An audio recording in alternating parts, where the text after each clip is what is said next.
The plantar plate, it's a fibrocartilaginous ligament that sits in the bottom of the forefoot in the metatarsal arch here. So this ligament, it's continuous with the plantar fascia, which runs through the arch, and it sits transversely across the ball of the foot and attaches the head of the metatarsals to the base of the proximal phalanx. So it's like a sling to support that metatarsal arch. Now, this ligament can become injured in different circumstances.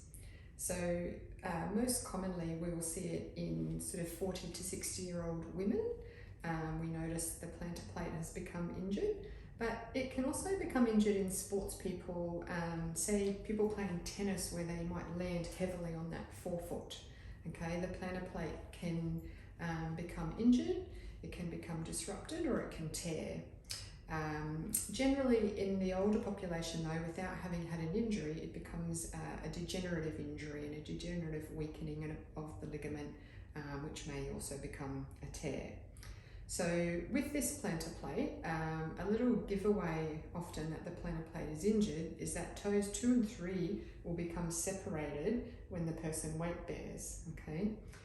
So that's generally a sign that that plantar plate is not doing its job, okay?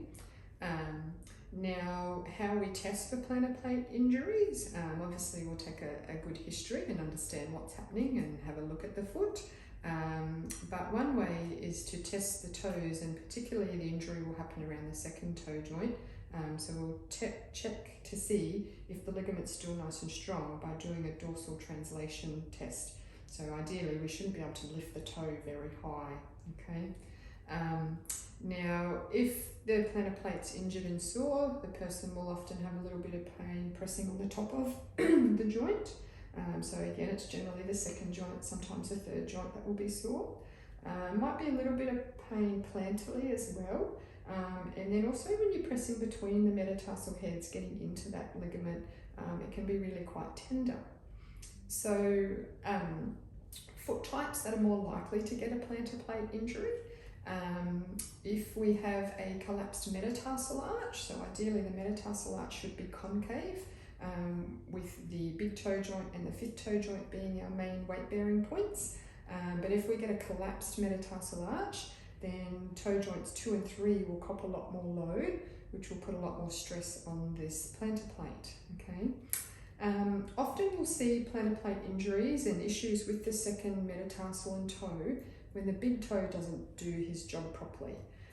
So this can be in bunions and Hallux Abductor Valgus, where the big toe turns towards the second toe. It'll often dorsiflex out the road a little bit, so the big toe is not doing his job, and then all the load is placed on that second and third toe joint, okay? Another one might be hallux limitus or hallux rigidus, so where the big toe becomes stiff and you're not able to use it into toe off, so then you'll use your outer metatarsal heads more, which can create some problems. So to manage plantar plate injuries, it's really important, particularly in acute cases, that it's managed quickly to settle it down. In some instances, if a plantar plate injury is quite bad and there's a tear, then surgery may be needed, but that could be avoided if it's caught really early on. So a really nasty plantar plate injury we will put into a moon boot to offload the forefoot and let it calm down. That's quite important. Otherwise, if it's not too bad and the patient's able to walk on it okay, we might look at footwear that assist reducing load in the in the forefoot, or we might use an orthotic to control whatever foot mechanics are not ideal and contributing to that problem. Often relative rest and offloading is really important. And then as things start to improve, we'll look at, well, why did it happen in the first place and how do we get the foot functioning better? So whether that be trying to improve the big toe range of motion and big toe working through toe off, looking at sort of recreating that metatarsal arch, getting in there and strengthening all the little intrinsic foot muscles to help offload the plantar plate. So that's sort of a little bit of info there on forefoot injuries. I hope you find that helpful. Thank you.